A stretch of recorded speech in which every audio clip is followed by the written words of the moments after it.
Hello, I'm Junius Williams, your host on the podcast, Everything's Political. We're going to go into an area that I've been dying to talk about. What is the role of racial identity in the youth movement today? Hence the title, Am I Black Enough, Baby?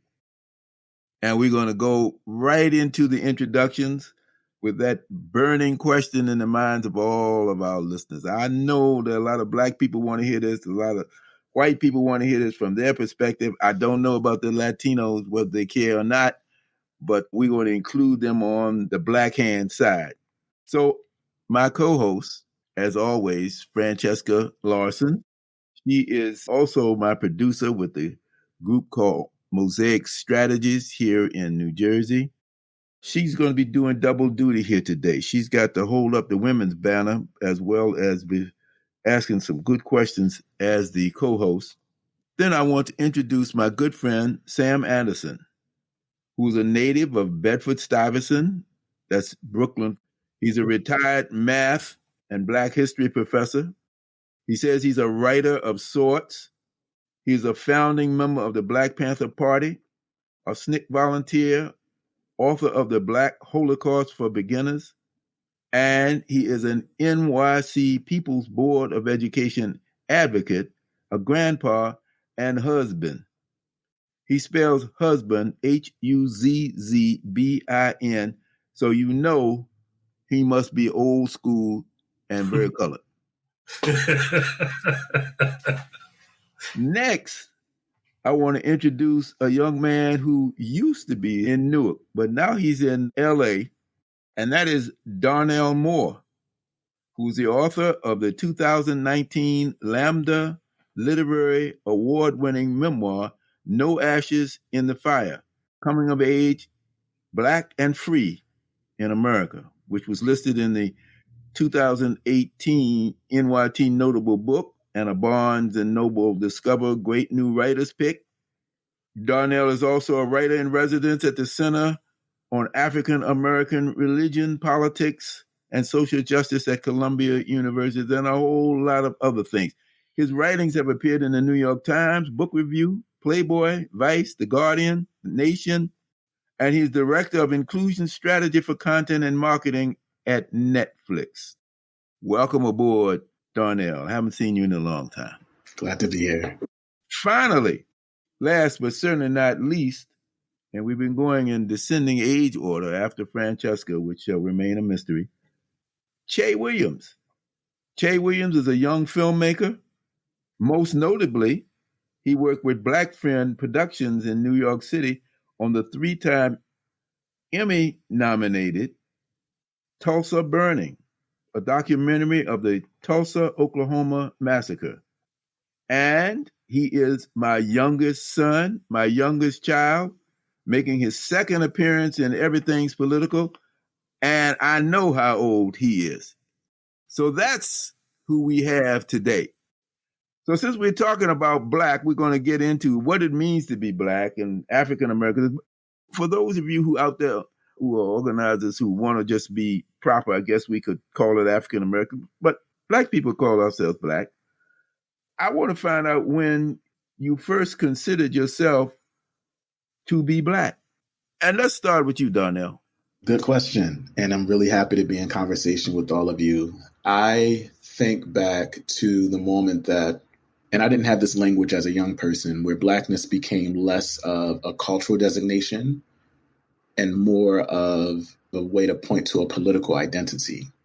And that moment for me occurred when I was 13 or 14. I was in 8th grade at Morgan Village Middle School in Camden, New Jersey, which is my hometown. And we were charged with writing poetry that would then be entered into the sort of school-wide poetry contest. And the winner from the school-wide poetry contest would then, their poem would be placed in sort of the larger district's poetry contest. And I remember, y'all, I don't remember the exact title of the poem. I just remember it being one of the Blackest, quote unquote, poems I've ever written. And I was 14.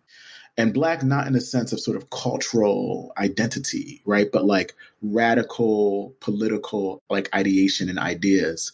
And the reason why it was so Black, because two things happened to me that year. I had a white teacher who told me that I could not write. And she was the teacher that was the doorway to young people like me getting access into private schools within South Jersey.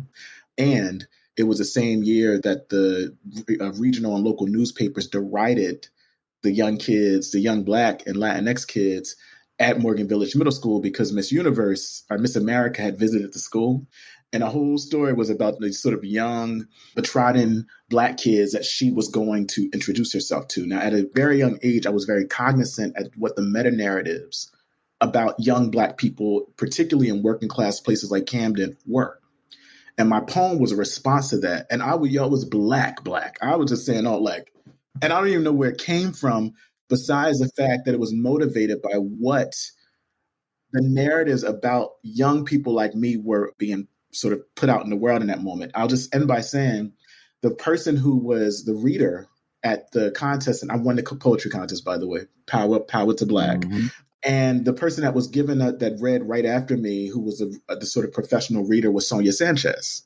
And I just heard her reading. I heard her cussing. I was just like, oh, shit, like this is, so I would say that was a moment for me where Blackness became something other than like a way to talk about genealogies, which, of course, we can talk about that, a way to talk about a movement from a type of political idea that shifts away just from community connection to something bigger, to something more along the lines of a radical vision for what liberation looks like for a people that's lodged in what we might call a Black politic.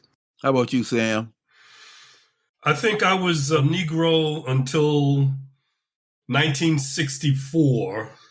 After the March on Washington, after the Birmingham stuff, and after hearing Malcolm, and then Malcolm coming to Lincoln University where I was, and seeing that his number 2 person was a Lincoln alum, I became more aware of the absurdity of using a Spanish word to define us who speak English, and all of the political stuff that went along with that, and began to identify with the Black nationalist folk in Harlem, and began, to see at that point, it was fairly quick turn, as you know, Junius, in that period. The social movements were almost a daily revelation of political and cultural realities within Black America. And, within a matter of literally a couple of weeks, I no longer saw myself as a Negro, and I saw myself as a Black person. I saw myself as a person of African descent. That was the other thing that the experience that Lincoln gave me, being at that time a small, historically Black college with mainly males, about 450 men. For the most part, there were 8 to 10 women who were students there. But 1/4 to 1/3 of those men were people of African descent from Africa and the Caribbean. And that milieu was really very formative in getting an understanding of who I am. Besides, part of my family is out of the Caribbean, and the other part is out of the South of the United States. And so all of those things, and then my grandfather being a Garveyite, all of those things came into shape, if you will, in that latter part of 1964, October, November. And by December, I'm Black. Francesca, I want to put your comment in context because your mother is white, your father Black. Yes. What does being Black mean to you? Are you just going to out me like that? I am. You want to try that again? Is this one of those moments where you don't want to be outed? No. Junius has been waiting to ask me this question for years. He's been waiting to ask me this question. And he's like, I've got her trapped. She's on a panel. She can't do anything about it. So as Junius said, yes, I've got a white mom, or I had a white mom. My mom recently passed away. And my first consciousness of Blackness was coming home from daycare and asking my mother when she was going to get darker. And my family likes to tell that story based upon my personality and how comfortable I was in my own skin. But now being a parent myself, what I know happened in that moment was that I was starting to understand very quickly, very early, what were teachers saying? What were the implications of that? Because I didn't create it myself. I didn't ask my mom when her hair was going to get curly. I asked her when she was going to get darker. And I think that what's happened over time for me is that my Blackness has gotten encountered almost on a daily basis. It almost gets questioned on a daily basis. Where does it fit in? I had in one of my first jobs, somebody called me a universal Negro. You walk into a room, you know I'm not white, but you don't quite know visually where I fit into that spectrum, which means that people say all sorts of shit around me. And it is a universal comfort to be racist, a universal comfort to talk about race, to ask me questions, to have me be an expert on something that I might not always be an expert on.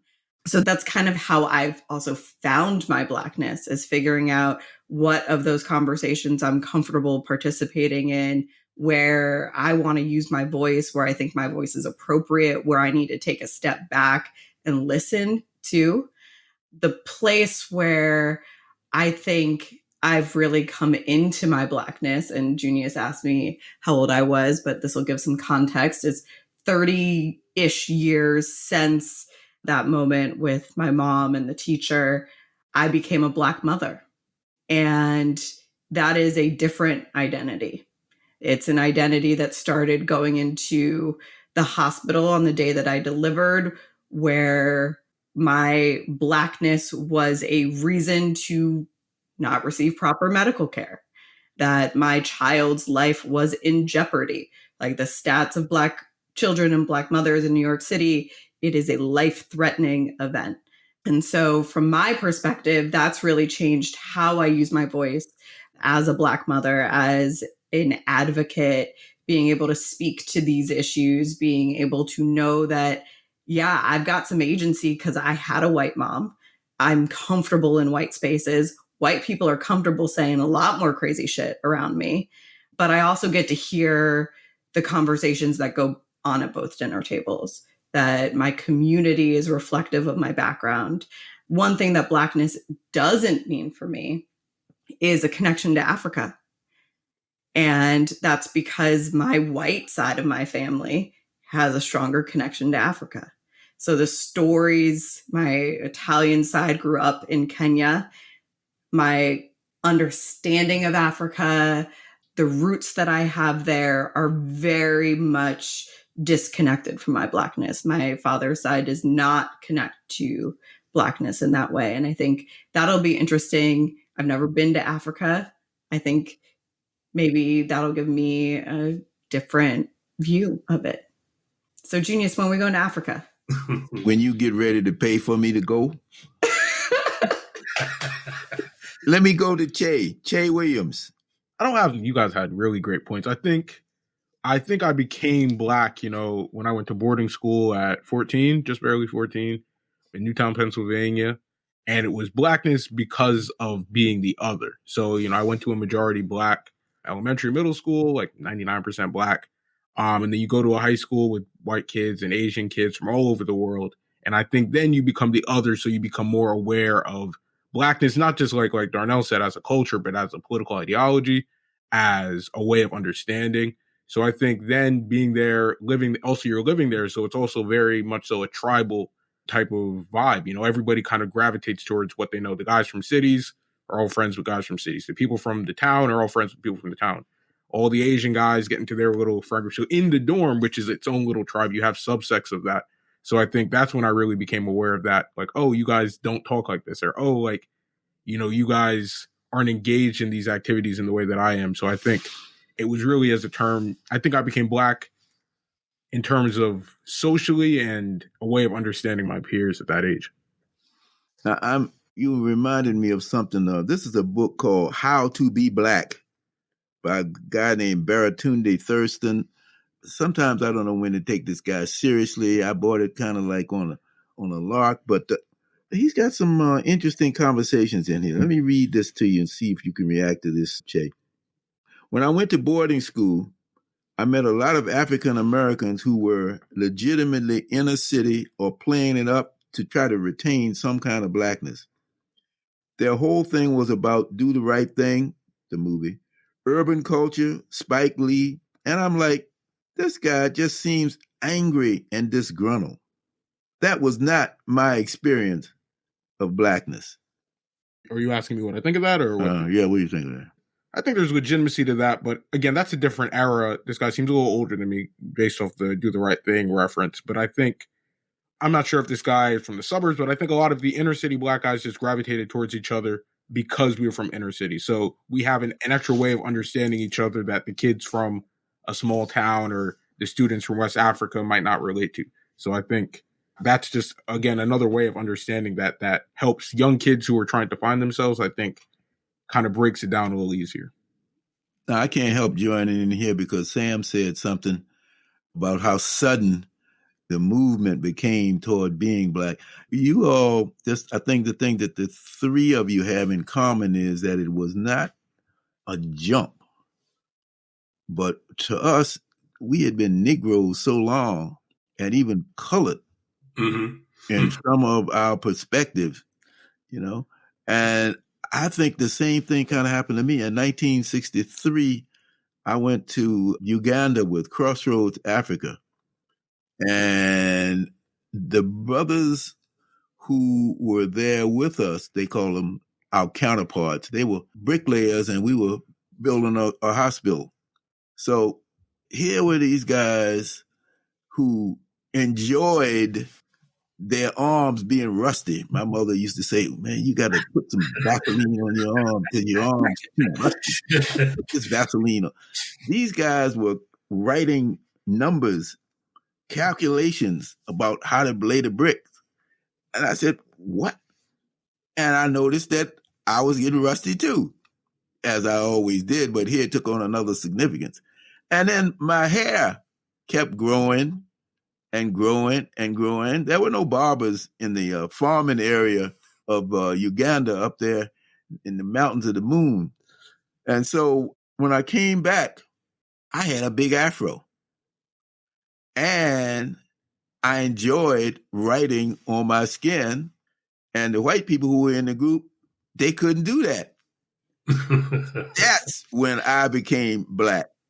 Once my parents wanted to send me to the barber immediately, my father asked me, son, are you a communist?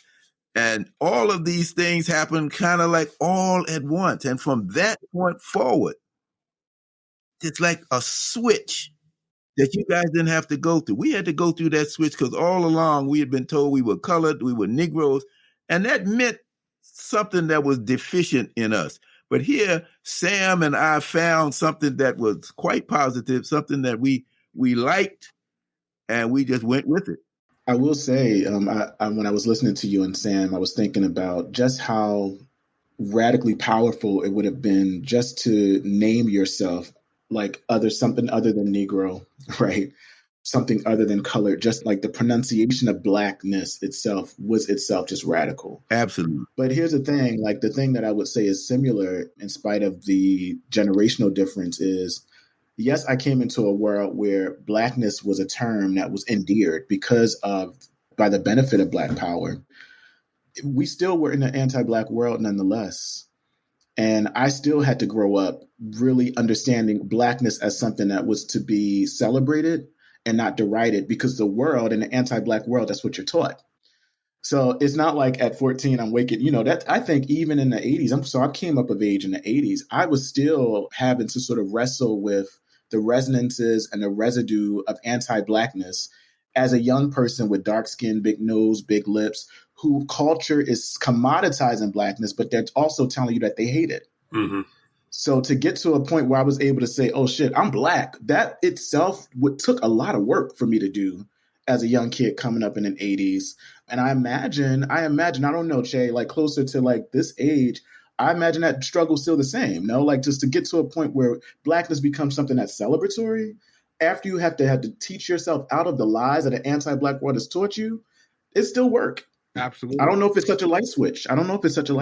Absolutely. And I think even so, like when I was in high school, social media was coming of age. So you see, there's kind of two sides of social media. There's the side of social media which praises, Blackness, and and then there's also the side of, the anti-Black side. So I think even that kind of hyper awareness that kids have today and when I was coming up of both sides. So I think that even that kind of constant on both ends, I think can be detrimental, especially at such a formative age. Yeah. Darnell, one of the things that I was thinking about with what you were saying is I remember being in the beauty salon and being so confused about celebrating Blackness and straightening my hair. Just that those two things existed in the same moment, that we are literally in one space talking about how great it is to be Black, but everybody is sitting there spending all of our money trying to get hair that doesn't represent that. Right. Culturally, we've been talking about it. Culturally, what it means to be Black and the powerful impact it had on us. James Boggs said it's not enough to be culturally Black. You got to have some power. And that's what we're talking about in this segment of the podcast. So let's move into that somewhat now. We've got all of our identities established. And I'm going back to Sam. Why did we feel we had to focus so much on racial identity when we were organizing in the 1960s? Because of the in-your-face daily white supremacist onslaught that we had to face, both from our peers, our educators, our politicians, the media. So it came to a point where we had to act in the opposite way. We had to speak. We had to identify ourselves. And, you call me Black? Okay, fine. I'm proud of that. Yes, I'm Black. All right? Unapologetically Black. And then once we made that statement, we began to take on all of the historical and cultural positive baggage of Blackness, the kings and queens of Africa, the resistance movements within chattel slavery, the Garvey movement and the Harlem Renaissance. All of those things began to become part of our life, if you will. And I became a writer because I was reading Black writers like Ellison, and James Baldwin was my primary inspirer. And then later, the writings that came out of Negro Digest that eventually became Black World, my colleagues, my fellow students at Lincoln, who were also budding poets. There was a South African brother who was a journalist in exile who saw us doing poetry, and he said, I want to try that. And from his first poem on to, unfortunately he died, on to his last, he was a poet. And we identified with South Africa, and the South Africans identified with us because of the similar realities. The poet I'm talking about is a poet we used to call Little Willie, because a lot of us couldn't pronounce his last name or his first name, Keropetsi Kozitsili, who eventually became the first poet laureate of South Africa. But he got his start in writing Black poetry within the African-American context, within Black America's context. He married an African-American woman. He lived with us until he was able to go back home. So for me, Blackness turns to be, over time, something that is unbelievably global. And then later in the 80s, when I'm running into people of color out of England, and they're saying to me, even though they come from India or they came from the Middle East, they say, I'm Black. I'm Black. I'm Black. And it took me a while to understand What they did with the term black was to have it in political opposition to the white supremacist, white colonialist, historical and present day reality that they face. So they said being black is opposite than being this colonial, post-colonial reality. And that was an eye-opener for me in terms of, the evolution of this term black once we take it outside of the context of the U.S. But black, to me, I still use the term, even though I also say I'm African, even though I also say I'm African American. It's a fascinating reality for people of African descent in the United States to label themselves. It depends on the political context, the cultural context, who your people around you are, and so forth. When I was at Lincoln in 1965, we had Professor Charles Hamilton, who eventually wrote the book Black Power with Kwame Ture. He was our professor there in political science, and he started talking about, in 1965, the importance of Black political power, not just the cultural component, but the development of Black self-reliance and political self-determination. And SNCC had a retreat, maybe spring of 1966 or something like that. And I went to the retreat. I wrote up a paper on the importance of Black political power. And for months, a few months later, on the march, you hear, what's his name? Willie Ricks. Willie Ricks, but he has an African name now, yelling out Black power. What we want, what do we want? Black power. And that picked up in the media and resonated throughout Black America overnight, right? That's what we want, Black power. And so to me, once we made that transition as young activists, as just young folk in the community, from being Negro to being Black, it was just a matter of a short while before we started advocating for Black power, advocating for Black self-determination, supporting the ideas of reparations and so forth in that period. A lot of things opened up from that whole bit. And pushing Johnson Publication to change the name of their magazine. That was Johnson's first magazine, Negro Digest, because he was ripping off of the white magazine, Reader's Digest, when he created it. And they did. They made that change to the Black world. Negro Digest to the Black world. So it showed how powerful in that space of, I would say, 2 years, 2.5 years of that complete transition. And then it gets absolutely legitimized when James Brown comes out with, I'm Black and I'm proud. And, there's no going back after that.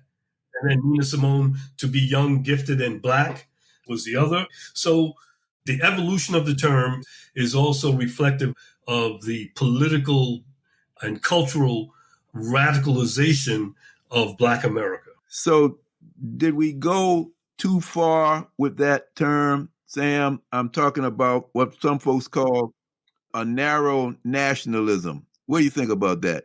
No, I don't think so. I think one of the problems was that we did not define it definitively. The progressive elements did not define it definitively.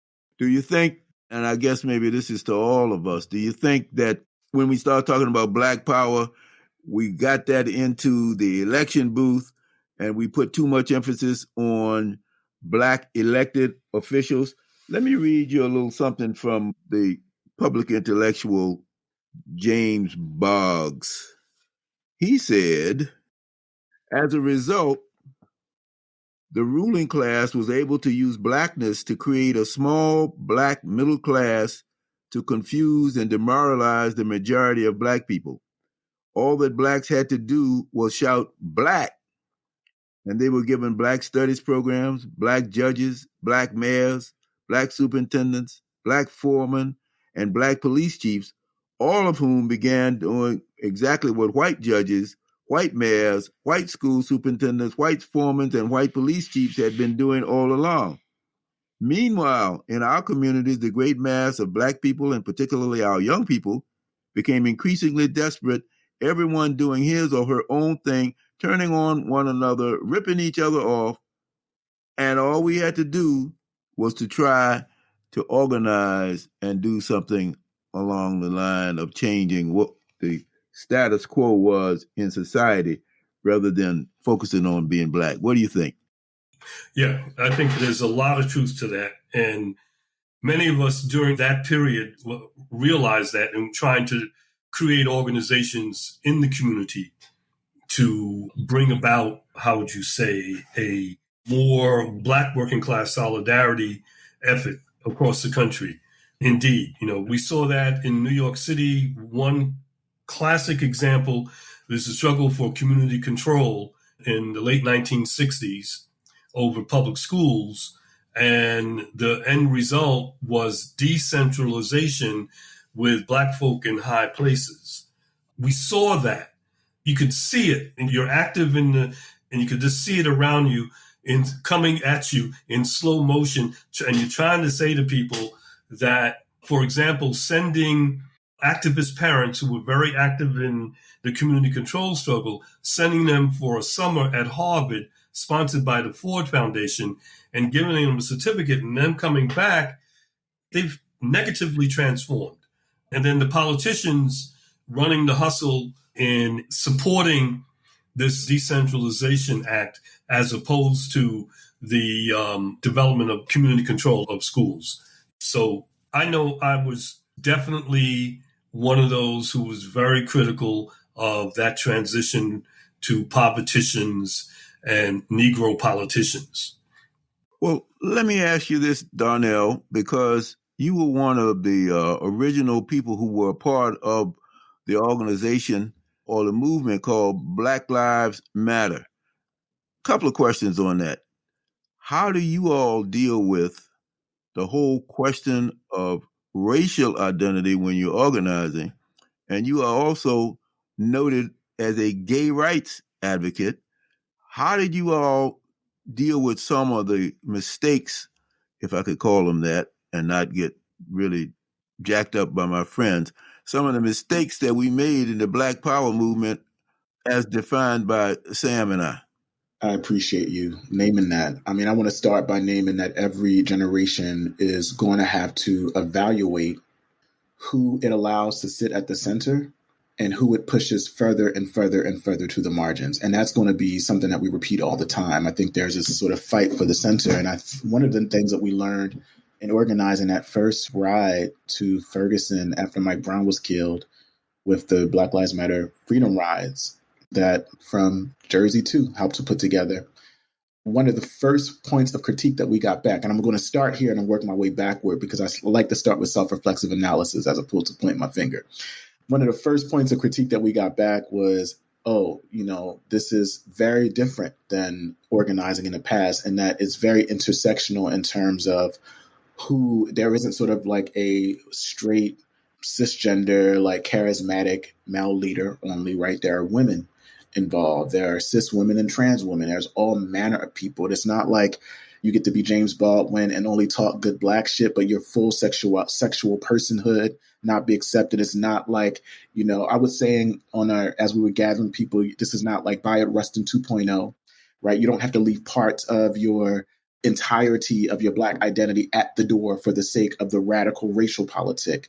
This is not going to be a place where women are seen as accessories to what is understood to be a male-dominated conversation. In fact, it was mostly women-led. It was mostly queer folk-led. It was mostly, the young kids with the sagging pants who, because of respectability reasons, may not be seen as being viable conversation partners. These were the people, right, that were at the heart of that.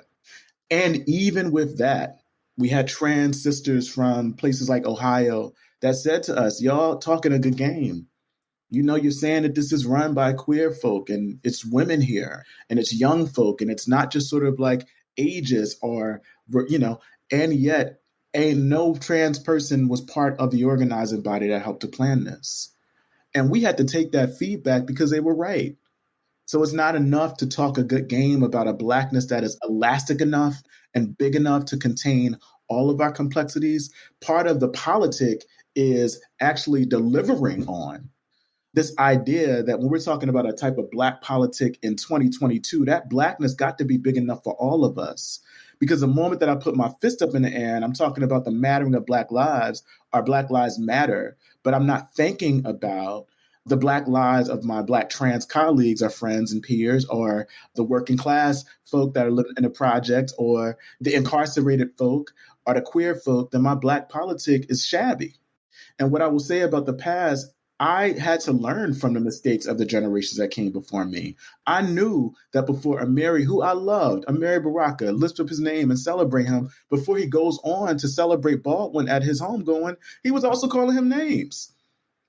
Let's be real about that, right? Like, we can go down a line, right, with what happened with Baldwin, the way that women were treated. Paul Lee Murray, for crying out loud, somebody who preceded notions of gender non-binaryism, right? Like, there were Black people always who were queer, who were trans, women folk, who did the hard work of animating, providing political frameworks for a movement, who were left out the conversation, moved out of the history books. And we got to attend to that and not replicate it. So what I think is that it's the job of any generation to say, yes, okay, we know who in the center. When you begin to analyze who is existing on the edges of the margins, and then sort of do the work of solving for their being engrafted into the work, that's when I know we're onto something. Well, Francesca, I saw you nodding your head. I saw Che nodding his head. What do both of you have to say with respect to that? First Francesca and then Che. You asked Sam about electing and focusing on electing officials, about taking leadership positions. And my first thought was, I think it's so important to have representation. But what we didn't have was representation of the true leadership of the movements. We didn't have women in office. We didn't have Black women in office. We didn't have Black women in leadership positions. And speaking to what's changed in the movements that Darnell is helping to lead, that I am a part of, is that we are having a more inclusive body of leadership, and that is continuing as success is reached.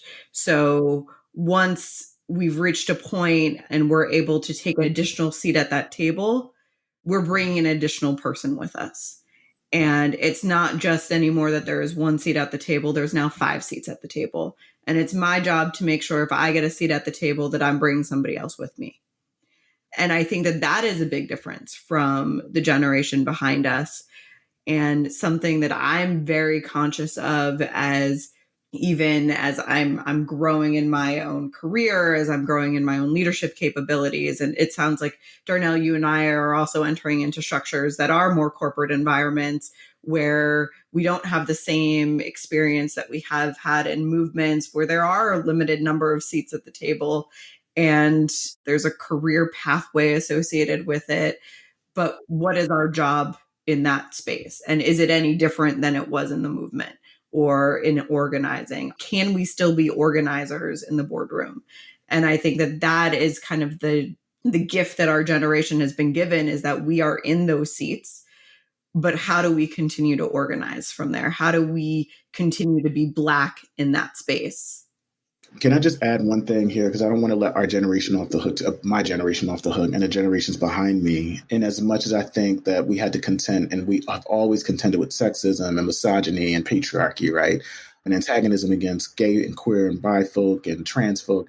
I remember I was on Twitter talking about a Trans Lives Matter, just as a quick story to illuminate that we still got work to do. It was like Black Trans Lives Matter March in Brooklyn or something. And I'm tweeting that out. Do you know how many people tweeted me back saying, what is this? This is taking us away. This is not really the Black rat. What does that got to do with Black politics? That's what was being tweeted to me. And I'm like, oh, you don't get it, right? Like, a Black politic, if it is a radically liberatory Black politic, it is going to account for all the Blacks, even our trans folk. That is from a younger generation. That still happens today.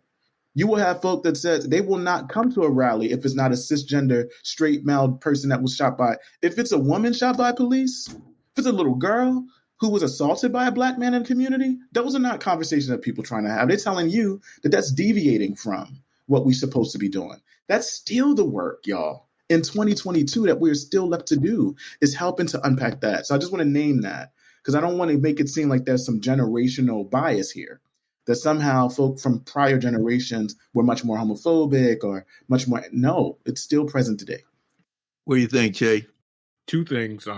Kind of first chiming in on what Darnell said. I think, again, social media allows for some of that homophobia, transphobia that definitely existed in previous generations to now manifest and be emboldened to, to tweet Darnell that because of the veil. So I think that becomes even more dangerous. And I see that with people my age, with people, kind of the folks who are on social media who are talking. And then there was something Francesca said. I think kind of when like in college and, going into places, I think now people, intersectionality is important and representation important, but it's less important to just be there and like, all right, now back to regular, scheduled programming. Let's get back to being Black. And I think something I hear a lot, on social media with my peers is taking up space. And I think taking up space in these rooms means that we're not just here to be like, a token. All right, we have our young person. Now let's talk about let's talk about voting rights. It's like, okay, like, well, yeah, I mean, like I might see this through a different lens. So I think people who have been taking up the space more, people who are older, who are men, who are cisgendered, who are middle class. So I think people from the marginalized, from the edges of the margins are now taking up space, not only in social media, but in, as they get into corporate America. And I think that will only grow as these conversations continue to occur. I'd love Darnell to talk a little bit about what you're doing now, because I realize that, Junius, you covered that in the intro section. But I think, Darnell, some of your story that you can be an organizer and work in corporate America is an important story. I don't know if he wants to talk about that.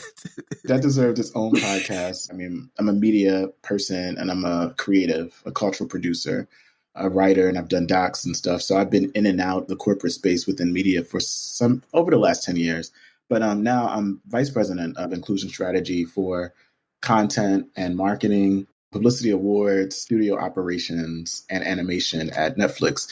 And the reason why that was an important role for me is because as an organizer and as an artist who understood that my 11-year-old nephew in Camden is likely probably not following the hashtag intersectionality debate on Twitter, but is probably watching TV, is probably watching TikTok, is probably watching IG, right? Seeing any opportunity I have to help be part of a process to bring cultural production to our folk who have long been left out and our representations have been left. There's a lot of work to do to repair what Hollywood has harmed.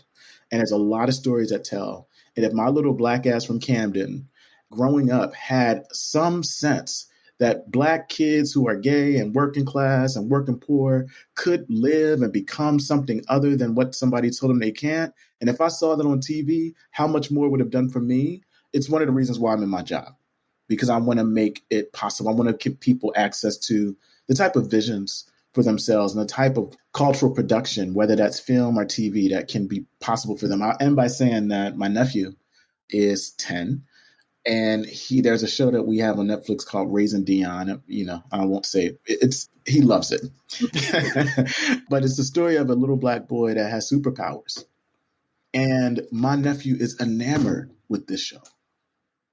And I kept thinking, well, damn, I think when I was growing up in the 80s, I don't remember really seeing stories of like Black kids with power at all, right?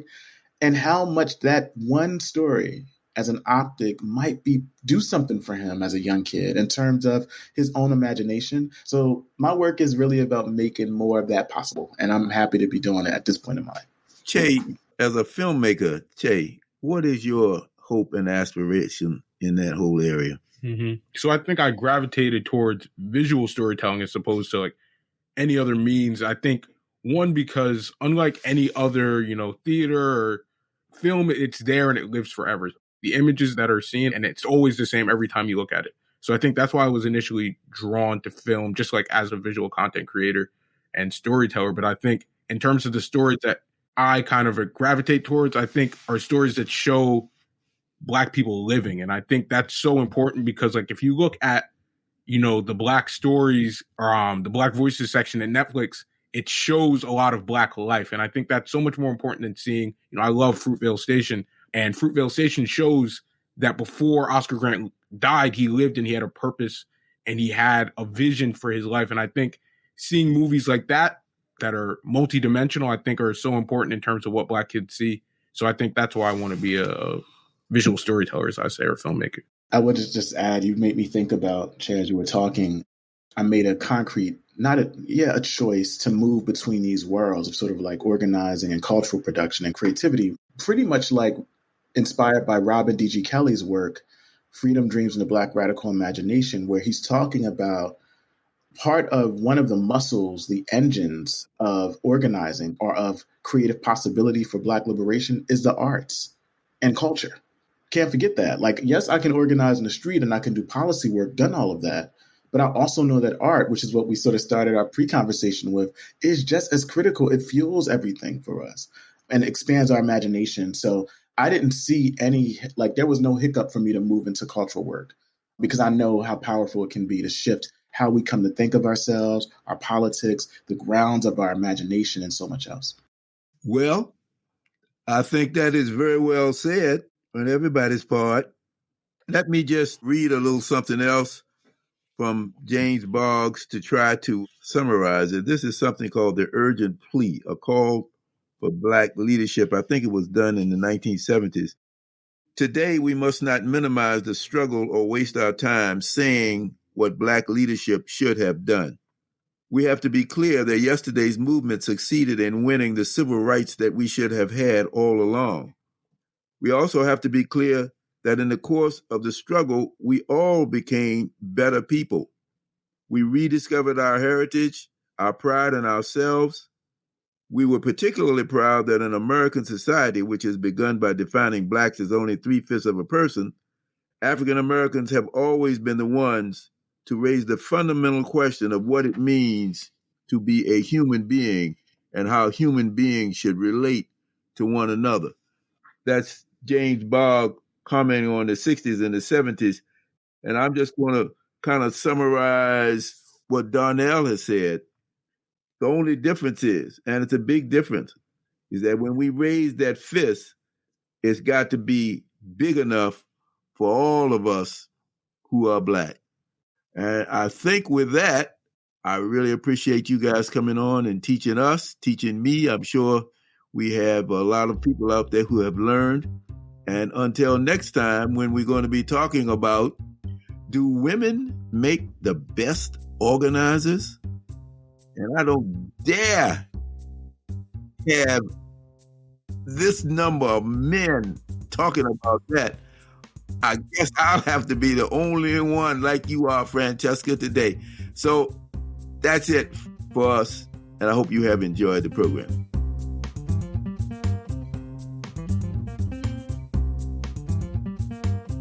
This is Junius Williams, your host on Everything's Political. Everything's Political podcast is sponsored by the Center for Education and Juvenile Justice and supported by the Terrell Foundation and listeners like you.